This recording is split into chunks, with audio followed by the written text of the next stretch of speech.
Good morning all.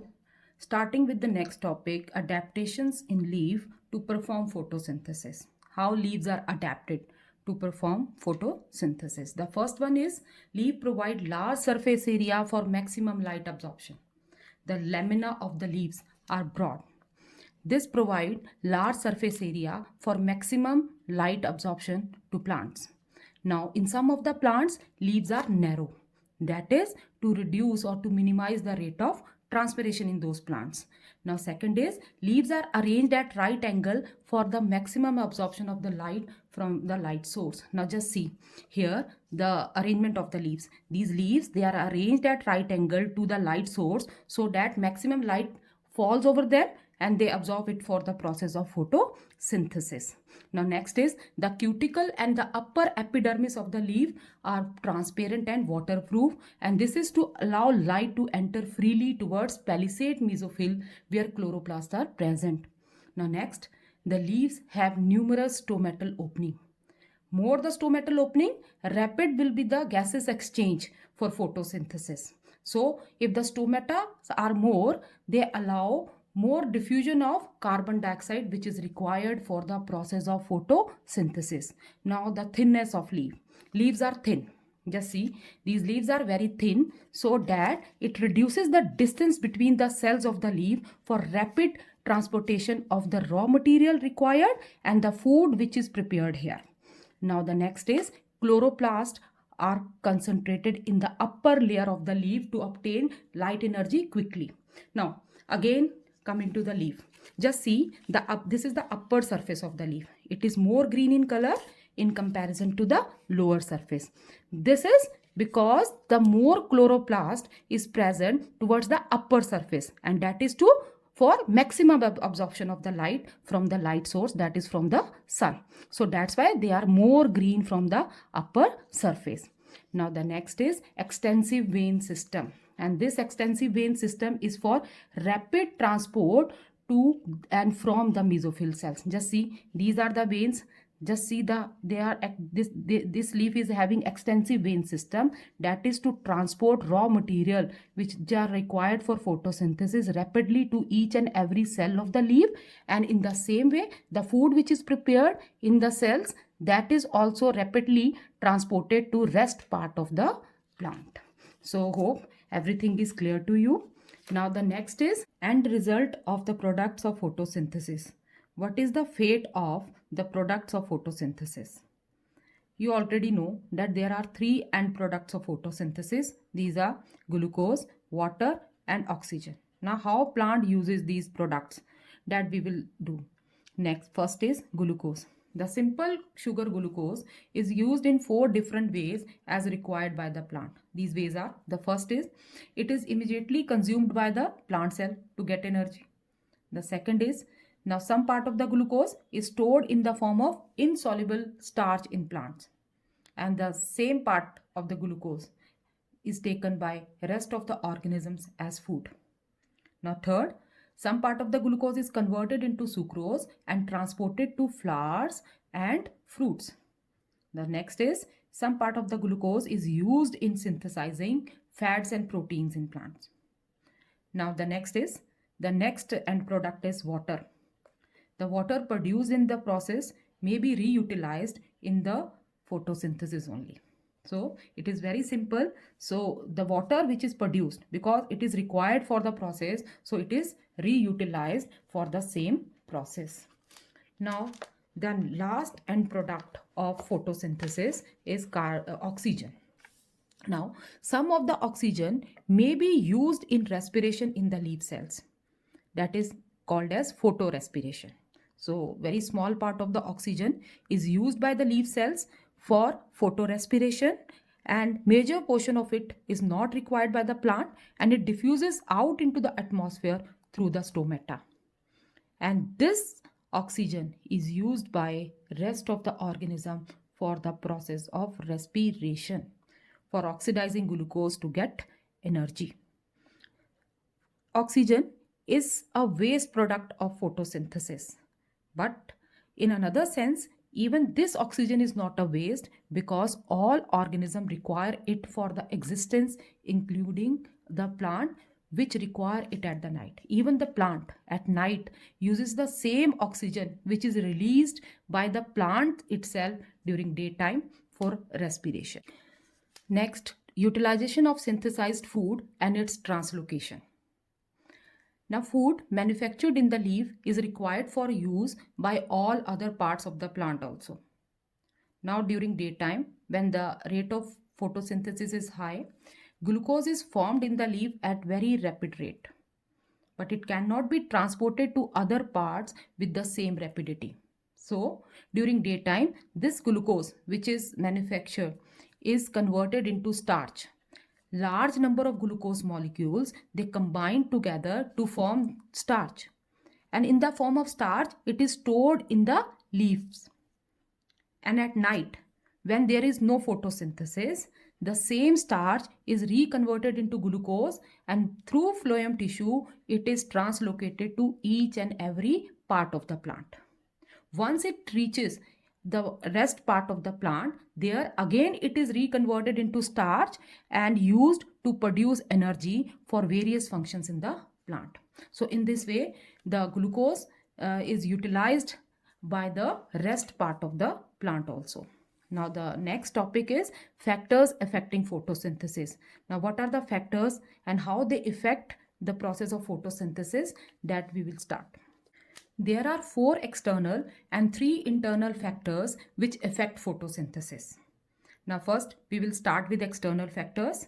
So 4 external factors are light intensity, carbon dioxide concentration, temperature and water content. Starting with light intensity and carbon dioxide concentration together. Now you know that without enough light, a plant cannot photosynthesize very quickly, even if there is plenty of water, carbon dioxide and a suitable temperature. Increasing the light intensity increases the rate of photosynthesis until some another factor comes short in supply. So again I am repeating, with increase in light intensity, rate of photosynthesis increases, but if carbon dioxide is not sufficient, then at certain level it becomes stable. Means when carbon dioxide concentration comes to 0.02%, on further increase in light intensity, the rate of photosynthesis will not increase. Then if carbon dioxide concentration increases further, then again with increase in light intensity, rate of photosynthesis will increase and become stable when carbon dioxide concentration reaches 0.05%. After that, on further increase in both factors means light intensity and carbon dioxide, decreases the rate of photosynthesis. Now look at this diagram. Now here on this side, increasing light intensity and rate of photosynthesis. Just see, with increase in light intensity, rate of photosynthesis is increasing and it becomes stable when the carbon dioxide concentration reached at 0.02%. What does it mean? That on further increase in light intensity, the rate of photosynthesis will not increase. Why? Because carbon dioxide concentration is not increasing. But if the carbon dioxide concentration is increased further, like in this diagram, now after that, after 0.02%, if the carbon dioxide concentration is increased further, then again with the increase in light intensity, rate of photosynthesis will increase up to 0.05% concentration of carbon dioxide, and again it become stable. On further increase in light intensity and carbon dioxide concentration, rate of photosynthesis decrease. Now after that, now the second limiting factor, that is the external factor which affect the process of photosynthesis, is temperature. Now temperature, with the rise in temperature, rate of photosynthesis rises. This rise occurs up to the optimum temperature of 35 degrees Celsius. Now 35 degrees Celsius is the maximum suitable temperature when the photosynthesis occurs best, because photosynthesis is enzyme based process and these enzymes, they work at suitable temperature of 35 to 37 degrees Celsius. If temperature is less than 35 degrees Celsius, they will become inactive And if the temperature exceed 37, they get destroyed. So the rate of photosynthesis is maximum up to 35 degrees Celsius. On further increase in temperature, there will be decrease in rate of photosynthesis, and if temperature exceeds 40 degrees Celsius, the photosynthesis stop as the enzymes are destroyed.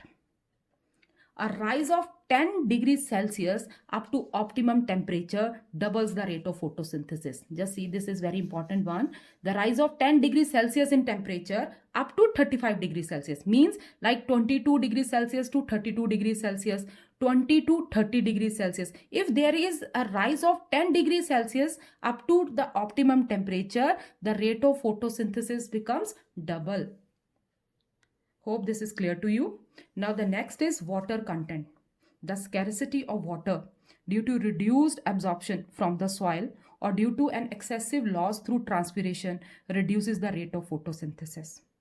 Now you all know that water is one of the raw material which is required for photosynthesis. So if water content of the cells of the leaf decrease, rate of photosynthesis is going to decrease because they will not get the raw material which is required there. Coming to the internal factors, there are three internal factors which affect the photosynthesis. First is chlorophyll. Nutritional deficiency of minerals like manganese, magnesium, nitrogen cause loss of chlorophyll. Hence, the drop in trapping solar energy means leaf will not able to absorb sufficient light, so the rate of photosynthesis decrease. Now the second is protoplasm, living content of the cell. Dehydration of protoplasm reduces the rate of photosynthesis as water is required for photosynthesis. So if there is deficiency of water in the cells of the leaf, rate of photosynthesis will decrease. Similarly, accumulation of carbohydrates also reduce the rate of photosynthesis, and this is the reason if you will not pluck fruits, older fruits from the plant or trees, they will not give you new one. Now the next one is structure of leaf. Already done. The thickness of the cuticle, distribution of the stomata, size of the leaf influence the amount of light and amount of carbon dioxide entering the leaf. So this is all about the factors affecting photosynthesis. Now coming to the column dawn to dusk, natural changes in environmental conditions and photosynthesis. In every period of 24 hours, plants are subjected to regular cycle of changes in light intensity. And the rate of photosynthesis increases from dawn to midday and declines as dusk approaches. Means throughout the day, first the rate of photosynthesis increase as there is increase in light intensity, and then it decreases as there is decrease in light intensity.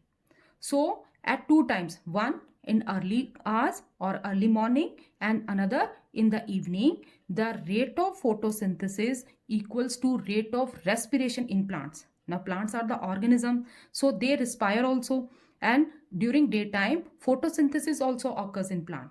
So two times in a day, early morning and in the evening, this rate of photosynthesis is equal to rate of respiration. What does it mean now?